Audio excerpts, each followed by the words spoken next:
예, 오늘부터 사흘 후 8일이면 겨울로 들어서는 입동입니다. 절기상으로. 저는 입동을 앞둔 주일에는 오늘 본문으로 설교하면서 많은 은혜를 받았습니다. 우리 교회 와서는 딱 한 번 첫 해에 한 것 같고 벌써 7년이라는 세월이 거의 지났습니다. 미국 펜실베니아주에서 한 교회를 40년간 목회했던 맥카트니 목사님이라는 분이 계시는데, 이 목사님은 겨울이 되기 직전에 이 본문으로 매년 설교를 해왔던 것입니다. 그러니까 설교를 40번을 한 거죠. 같은 본문으로 거의 같은 설교를. 그래도 약간씩 다른 그 설교가 얼마나 은혜로웠는지, 그 설교를 하는 날에는 많은 교인들이 몰려오고 또 지역 주민들에게 소문이 퍼져서 몰려와서 많은 사람들이 은혜를 받았다는 것입니다. 저도 오늘 본문으로 설교할 때마다 제 가슴을 뭉클하게 만들고 많은 감동과 은혜를 받고 있습니다. 오늘 본문 9절에 보면 바울은 디모데에게 너는 어서 속히 내게로 오라 이렇게 부탁하고 있습니다. 이것으로 끝나지 않고 거의 끝나갈 쯤에 21절에도 보면 너는 겨울 전에 어서 오라 이렇게 다시 말하고 있습니다. 바울은 왜 디모데를 이렇게 간절하게 불렀을까요? 오늘 본문 앞에 6절에 보면 바울은 전제와 같이 내가 벌써 부어지고 나의 떠날 시각이 가까웠도다 라고 그렇게 말하고 있습니다. 바울은 로마 감옥에서 자기의 죽음이 점점 가까워지는 것을 예감하고 믿음의 동역자요 사랑하는 아들인 디모데가 너무나도 보고 싶었고, 그리고 혹시라도 자신이 죽게 되거든 디모데의 품에서 두 눈을 감고 싶었기 때문에 디모데를 간절하게 불렀던 것이죠. 바울은 디모데에게 왜 겨울 전에 어서 오라 라고 말했을까요? 여러분, 디모데가 있는 곳에서 바울이 있는 곳에는 로마까지 육지로는 한두 달이 아니라 서너 달, 2개월이 계속 흐르는 그런 머나먼 거리였고, 지중해로 배를 타고 건너오게 되면 지중해는 겨울철에 파도가 너무 높아서 배가 거의 항해하기 어렵기 때문에 겨울 전에 어서 오라고 그렇게 불렀던 것입니다. 또 바울은 너무나도 병약한 상태였기 때문에 다음에 봄까지 기다렸다가는 자기가 살아있다는 보장도 없기 때문에 디모데를 급하게 그렇게 불렀던 것이죠. 여러분, 자연에는 봄, 여름, 가을, 겨울 사계절이 있습니다. 우리는 너무나도 분명한 사계절 때문에 복받은 지역에서 살아가고 있죠. 그런데 인생에도 사계절이 있어요. 찬란한 꿈을 꾸는 유년기의 봄, 왕성하게 활동하는 청년기의 여름, 결실하고 추수하는 중년기의 가을, 외로움과 질병으로 서서히 죽음을 준비하는 노년기의 겨울이 있습니다. 겨울은 노년기이기도 하지만 때로는 어떤 사람에게는 그것이 고난과 환난과 연단의 때이기도 하죠. 자연의 사계절과는 달리 인생의 사계절 앞에서 우리는 많은 준비와 기도와 노력을 많이 해야 됩니다. 요즘은 겨울을 앞두고 월동 준비를 거의 많이 하지 않죠. 너무나도 모든 것이 발달해 있기 때문에 다 배달하고 또 미리미리 다 준비를 미리 다른 사람들이 해놓았습니다. 그러나 예전에는 어릴 때는 많은 월동 준비를 했죠. 땔감 준비. 그래서 많은 사람들이 산에 가서 나무를에다가 장작을 패고 또 문풍지와 구들장을 점검하고 고구마를 저장하고 소여물을 저장하고 김장을 하고 또 이런 월동 준비로 많은 사람들이 너무나도 바빴던 것이죠. 여러분, 마찬가지로 인생에서도 겨울이 되기 전에 월동 준비를 해야 되는 것입니다. 오래전엔 대학가에서 유행하던 언어 가운데 너 월동 준비했냐라는 말이 유행이 됐습니다. 그 말은 이렇게 외롭고 추운 겨울을 따뜻하게 함께 보낼 애인을 만났느냐라는 그런 은혜였던 것입니다. 사람에게는 자기에게 애인같이 따뜻한 사람 한 명만 있어도 그 사람과 함께 서로 대화를 나누고 사랑을 나누면서 인생의 겨울을 외롭고 춥지 않게 보낼 수가 있는 것이죠. 로마 감옥에서 인생의 겨울을 만난 바울은 외로움과 추위를 한꺼번에 이겨낼 수 있는 애인과 같은 사랑하는 아들 디모데가 그렇게 보고 싶었던 것입니다. 겨울 전에 어서 오라, 이 말은, 이 바울의 말은 기회가 사라지기 전에 너는 어서 서두르라 라는 그런 뜻입니다. 기회가 사라지기 전에 너는 어서 서두르라. 인생의 기회는 너무너무 소중합니다. 다가오는 기회를 붙잡지 않으면, 살려내지 않으면 그 기회는 순식간에 뒤로 지나가 버립니다. 인생의 성공은 뭡니까? 인생의 성공은 자기에게 찾아온 기회를 잘 살려낸 것이고 붙잡은 것입니다. 오늘 지금 당장 하지 않으면 내일엔 할 수 없는 일들이 너무너무 많이 있습니다. 지금 열심히 공부해야만이 목표하는 시험에 합격하고 성공할 수 있습니다. 지금 열심히 씨앗을 뿌려야만이, 파종을 해야만이 원하는 열매를 거둘 수가 있습니다. 지금 열심히 예수를 믿어야만이 열린 천국문으로 찬송하며 우리는 들어갈 수가 있습니다. 하나님께서 주시는 성공과 축복과 구원을 받으려면 지금 찾아온 기회를 살려서 우리는 최선을 다해야 합니다. 기독교 전설에 따르면 바울의 편지를 받은 디모데는 노마행 마지막 배를 놓치고 그는 발을 동동 구르고 애태웠다고 합니다. 그리고 기다렸다가 다음해 봄에 첫 배를 타고 로마를 달려갔다고 합니다. 그러나 바울은 이미 참수용으로 목이 잘려 순교를 당했고 디모데는 바울의 무덤 앞에서 목 놓아 통곡했다는 것입니다. 디모데가 바울을 만났다면 그도 행복했을 것이고 바울은 얼마나 행복했을까요? 그리고 자신이 평생 전도하고 교회를 섬기면서 가졌던 영적인 유산과 경험을 아마도 디모데에게 아낌없이 물려줬을 것입니다. 그런데 디모데는 그 소중한 기회를 놓쳤던 것입니다. 우리가 주님께서 주신 소중한 기회를 놓쳐버리면 그 기회는 영영 다시 돌아오지 않을 것입니다. 세상에서 사업을 하느라고 너무 바쁜 사람에게 어떤 사람이 찾아와서 당신은 사업만 하지 말고 좀 교회에 다니십시오라고 그렇게 전도를 했습니다. 그러자 그 사람은 사업을 해야 되는데 교회 나오는 날이 너무나도 귀찮아가지고 사업이 잘 되면 그렇게 하겠노라고 그렇게 둘러댔습니다. 몇 달 후에도 여전히 사업은 잘 되고 있는데도 교회를 다니지 않자 그 사람이 다시 찾아왔습니다.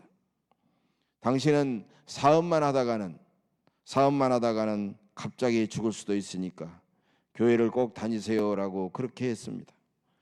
그러나 이 사람은 이렇게 말했습니다. 돈을 조금 더 벌면 제가 그렇게 하지요라고 그렇게 또 둘러댔습니다. 몇 달 후에도 교회를 다니지 않자 그 사람이 또 찾아왔습니다. 이것은 제가 당신에게 주는 마지막 기회입니다. 교회를 꼭 다니세요. 이렇게 말하자 그 사람은 3번이나 자기를 찾아온 이 사람이 너무나도 짜증스러워가지고 그 사람을 사정없이 밀어냈습니다. 그리고 1년이 지났습니다. 1년 이후에 그 사람이 다가오더니 이젠 저와 여행할 마지막 기회입니다. 이제는 저와 함께 여행할 시간입니다. 이렇게 말하자 그 사람은 나는 사업이 너무 바빠서 당신과 여행할 시간이 없소. 이렇게 말하고 자세히 바라다 보니까 그 사람은 바로 죽음의 사자였습니다. 이제 그 사람의 영혼은 사자에게 질질 끌려갑니다. 가지 않으려고 발버둥 치지만 그 사람의 영혼은 사자에게 끌려가면서 두 손을 빌면서 교회를 다닐 기회를 제발 한 번만 달라고 이렇게 빌었지만은 울면서 애원하고 빌었지만은 그 사람의 영혼은 이미 지옥으로 떨어지고 있었습니다. 인생의 봄과 여름, 가을은 계속되지 않습니다. 내 인생에는 겨울이 오지 않는다는 그런 생각은 부질없는 생각입니다. 어리석은 생각입니다. 여러분의 가정에도 겨울은 찾아올 때가 있습니다. 사랑하는 가족이 당신 왔소, 아빠 왔소, 엄마 왔소 하면서 나를 애타게 기다려줄 것 같지만 그런 가족이 없는 가정에는 찬바람만 냉하게 돕니다. 현관문을 열고 나 왔어요 라고 이렇게 말하고 들어갈, 그렇게 내가 말할 가족이 집안에 없기 때문에 외로움과 쓸쓸함에 눈물 지는 사람들이 많이 있습니다. 그래서 가정의 겨울이 오기 전에 지금 나와 함께 살고 있는 가족을 더 소중히 여기고 따뜻하게 사랑하시기를 바랍니다. 신앙생활에도 겨울은 찾아옵니다. 건강하고 활기 있고 젊을 때, 우리는 더 정신이 총총할 때 교회학교 교사로, 찬양대 대원으로, 식당 봉사자로, 또 여러 가지 재정부 회계원으로, 전도자로, 봉사자로 우리는 열심히 섬겨야 됩니다. 마음은 굴뚝 같지만 이미 늙고 이미 흐릿해지고 이미 약해져서 섬기고 싶어도 섬기지 못할 때가 찾아오게 된다는 것입니다. 본문 17절에서 바울은 주께서 내 곁에 서서 나에게 힘을 주심은 나로 말미암아 복음을 이방인들이 듣게 하기 위함이라고 그렇게 말하고 있습니다. 하나님은 우리에게 가장 무엇보다도 복음을 잘 전하도록 생명과 건강과 재물과 은사를 우리에게 주셨다는 것입니다. 내가 그걸 가지고 나를 위해서 쓰는 것이 아니라 한 영혼이라도 복음을 전하기 위해서 쓰셨다는 것입니다. 그러므로 생명이 있고 건강하고 재물이 있고 하나님이 은사를 주셨을 때 우리는 다른 사람을 살피고 열심히 전도해야 됩니다. 바울도 사람인지라 감옥에서 외로움이 진하게 몰려왔습니다. 더구나 바울의 동역자들은 하나씩 둘씩 바울 곁을 떠나갔습니다. 바울이 사형당하면 자기의 생명도 때로는 위험하기 때문에 때로는 자기 할 일을 찾아서 그들은 그의 곁을 떠나갔던 것입니다. 대마는 이 세상을 사랑하여 데살로니가로 가버렸습니다. 그레스게는 갈라디아로, 믿음의 동역자 디도는 사역을 위하여 달마디아로 떠났고 두기고는 바울이 에베소서로 보냈습니다. 그리고 그의 바울 곁에는 마음이 따뜻한 의사 누가만이 바울을 섬기고 있었습니다. 여러분은 인생의 겨울에도 바울을 끝까지 잘 섬겼던 마음 따뜻한 누가처럼 누군가를 따뜻하게 섬기시기를 바랍니다. 바울은 누가가 있었어도 디모데가 여전히 그는 보고 싶었습니다. 디모데만 있으면 외롭고 추운 겨울을 잘 이겨낼 것 같아서 디모데를 겨울 전에 오소라고 그렇게 불렀던 것입니다. 바울은 디모데가 올 것을 믿고 그에게 세 가지 일을 부탁하고 있습니다. 네 가지 일을 부탁하고 있습니다. 첫째로 바울은 디모데에게 마가를 데려오라고 말합니다. 바울이 바나바, 마가와 함께 제1차 전도여행을 떠났습니다. 그런데 제1차 전도여행을 하던 도중에 마가는 무슨 일이든지 그 전도여행을 완수하지 못하고 집으로 돌아가 버렸습니다. 어떤 연구인지는 몰랐는데 바울은 이 일 때문에 크게 실망했습니다. 그리고 엄청난 마음의 상처를 받았습니다. 그리고 마가는 제2차 전도여행이 시작되자 자기가 1차 전도여행에서 집으로 와버린 일도 생각하지 아니하고 다시 그들과 동행하려고 그렇게 했지만 바울은 믿을 수 없는 마가를 데리고 가는 것을 반대했습니다. 이 문제를 놓고 바울과 마가의 삼촌이었던 바나바는 심하게 다투었습니다. 그리고 마침내 전도팀은 두 개로 갈라졌습니다. 그리고 이로 인하여 마가는 엄청난 상처를 받았습니다. 이 마가의 문제는 임종을 앞둔 바울이 마지막 죽기 전에 해결해야 될 큰 숙제였던 것입니다. 바울은 마가를 용서하고 또 상처받은 마가에게 용서를 구하고 싶었던 것입니다. 그래서 디모데에게 너는 마가를 데려오라고 그렇게 말하고 있는 것입니다. 베드로전서 4장 8절입니다. 무엇보다도 뜨겁게 서로 사랑할지니 사랑은 허다한 죄를 덮느니라. 참으로 사랑한다면 모든 죄와 허물을 우리는 넉넉한 마음으로 덮어주고 너그럽게 용서해야 됩니다. 남아프리카에 부족, 바벤바 부족이라는 부족이 있습니다. 그 부족은 그 마을 부족 마을에서 죄를 지은 사람이 있으면 감옥에 가두는 것이 아니라 그 사람을 주민들 가운데 세우고 뺑 둘러선다고 합니다. 주민들은 그 사람을 노려보지도 않고 비난하지도 않고 정죄하지도 않고 오히려 그 사람이 잘못은 했지만 살아온 날 그가 했던 좋은 일들, 장점들, 잘한 일들을 한 가지씩 칭찬한다고 합니다. 아무리 못난 사람도 잘한 일들은 한두 가지가 있기 때문에 쭉 돌아가면서 칭찬을 한다고 합니다. 그러면 그 사람은 자기가 잘못했음에도 불구하고 자기를 칭찬하기 때문에 참으로 놀라면서 크게 감동하고 눈물로 회개하면 주민들은 그 사람을 내가 너를 용서한다 하고 용서해 준다고 합니다. 그래서 그 부족 마을에는 가끔씩 범죄가 있기는 하지만 그러나 사람을 정죄하고 심판하는 그런 일은 하나도 없다는 것입니다.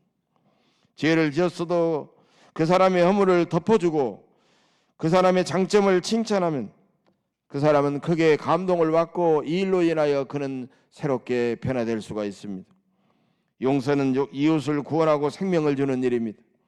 용서는 이웃과 대화와 소통의 다리를 놓는 일입니다. 용서하지 않으면 상대방보다 용서하지 않는 자기 자신이 먼저 철저하게 파괴됩니다. 용서는 참으로 아름답고 거룩한 일입니다. 한옥 목사님이 쓰신 거인들의 발자국이라는 책에 이런 내용이 나오고 있습니다. 나는 제2차 세계전 때 독일의 아우슈비츠 수용소에서 살아난 유태인 부인 한 사람을 만났습니다. 그 부인에게 물었습니다. 당신은 저 히틀러의 나치 독일에 대해서 복수하고 싶지 않소? 그러자 그 부인은 웃으면서 이렇게 말했습니다. 나는 복수하고 싶은 감정으로 내 인생을 파괴하고 싶지 않습니다. 그렇게 하기에는 내 인생은 너무나도 귀중하고 아름답기 때문입니다. 본문 14절에서 바울은 디모데에게 구리 세공업자 알렉산더가 내게 해를 많이 입혔으며 주께서 그 행한 대로 그에게 갚으시리니 너도 그를 주의하라고 말씀하고 있습니다. 바울은 자기를 너무나도 많이 괴롭혔던 알렉산더도 용서하고 주님께 그의 운명을 다 맡겼습니다. 또 16절을 보면 자기를 배반하거나 사역 때문에 자기를 떠나버린 사람들에게 허물을 돌리지 않기를 그는 원했습니다. 여러분도 오늘 밤 세상을 떠나신다면 허물을 덮어주고 용서해줄 그런 사람은 없습니까? 그 사람을 너그럽게 용서하시기를 간절히 바랍니다. 바울은 하나님 앞에 서기 전에 가장 필요한 것은 용서하는 일임을 우리에게 깨우쳐주고 있는 것입니다. 두 번째로 바울은 두로와 가보의 집에 든 겉옷을 가져오라고 말합니다. 왜냐하면 로마의 한겨울 추위는 너무너무 매섭기 때문이죠. 우리 주변의 가난한 이웃들에게도 따뜻한 옷과 사랑의 빵과 떡이 필요합니다. 우리는 작다고 생각하지 않냐고 그 일을 바라보면서 우리 주변에 우리의 따뜻한 사랑이 필요한 사람들을 찾아가야 됩니다.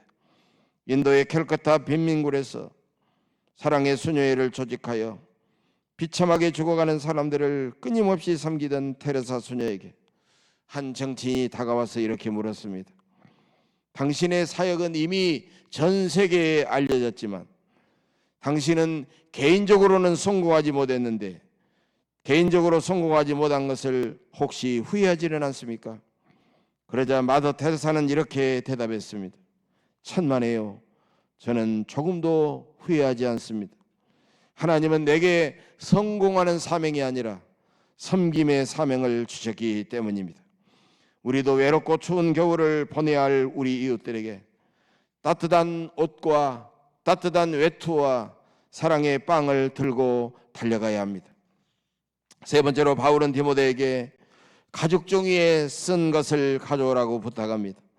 바울이 특별히 부탁한 가죽 종이에 쓴 것은 바로 성경을 의미하고 있습니다. 바울은 감옥에서도 성경을 더 가까이 하며 읽고 싶었습니다. 우리도 인생의 겨울에 성경을 더 가까이 해야 됩니다. 성경에는 무한한 지혜와 능력과 용기와 위로와 영원한 천국의 소망이 그 가운데에 들어있기 때문입니다. 여러분들 인생의 겨울에는 헛된 세상 일에 이리저리 다니면서 분주하지 말고 하나님의 말씀을 더 가까이 하시기를 바랍니다. 네 번째로 바울은 디모데에게 브리스가와 아굴라와 및 오네시보로의 집에 문안하라고 그 외 여러 사람의 이름을 거명하고 있습니다. 디모데에게 문안 인사를 부탁했던 사람들은 바울을 위해서 자기의 목이라도 내어놓을 수 있는 충성된 동역자들이었습니다. 바울이 어찌 그들의 사랑과 자신을 향한 기도와 희생을 잊을 수가 있겠습니까? 그래서 그는 잊지 않고 디모데에게 그들에게 문안 인사를 하라고 말씀하고 있습니다. 여러분도 인생의 겨울이 오기 전에 지금까지 사랑과 은혜를 입은 사람들을 한시도 잊지 않고 감사하시기를 바랍니다. 바울이 인생의 겨울을 따뜻하게 보낼 수 있는 능력의 원천은 그 무엇보다도 그 누구보다도 예수 그리스도께 있었다는 것입니다. 18절에서 바울은 주께서 나를 모든 악한 일에서 건져내시고 또 그의 천국에 들어가도록 구원해 주실 것을 그는 확신하고 있습니다. 바울이 예수 그리스도께서 이 세상이나 천국에서도 자기와 영원히 함께 하실 것을 굳게 믿었기 때문에 그는 그렇게 힘들고 외롭고 차가운 인생의 겨울을 이겨낼 수가 있었던 것입니다. 지난 주간 10월 27일부터 닷새 동안 우리 교단에 소속된 목사님 4분이 영겁 후 이 세상을 떠나가셨습니다. 그분들 중에는 저의 신학대학 은사님들도 2분이나 계시고 저와 총회 활동하면서 여러 가지 함께 목회하면서 각별하게 친밀하던 64세 된 후배 목사님도 있었습니다. 저는 그분들을 보내면서 며칠 동안 너무나도 인생을 돌아보게 되었고 가슴이 먹먹했습니다. 여러분, 사람은 누구나 정해진 수명을 살다가 어떤 사람은 어느 정도 예고하고 어떤 사람은 예고하지도 않고 갑자기 이 세상을 떠나갑니다. 아무리 장수해도 언젠가는 우리는 서로 헤어질 수밖에 없습니다.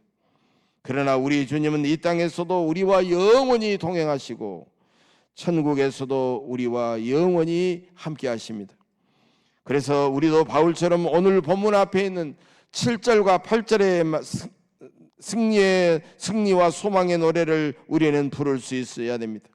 나는 선한 싸움을 싸우고 나의 달려갈 길을 마치고 믿음을 지켰으니 이제 우로는 나를 위하여 의의 면류관이 예비되었노라. 여러분, 내 인생의 죽음 앞에서도 이렇게 당당하게 승리와 소망과 기쁨을 우리는 노래할 수 있어야 됩니다. 사랑하는 교회 여러분, 봄, 여름, 가을을 지나 반드시 겨울은 다가옵니다. 1년의 마지막 날이 오듯이 인생의 마지막 날도 우리에게는 다가올 수밖에 없다는 것입니다.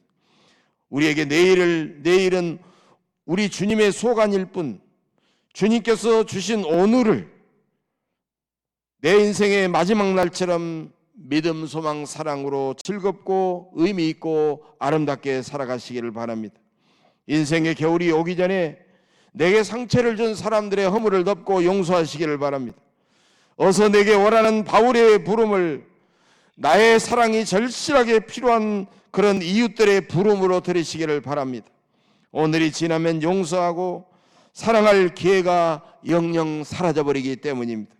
인생의 겨울이 오기 전에 예수님을 더 잘 믿으시고 우리 교회에 더 충성하시고 이웃을 더 뜨겁게 사랑하시기를 주님의 이름으로 간절히 축복합니다. 기도하겠습니다.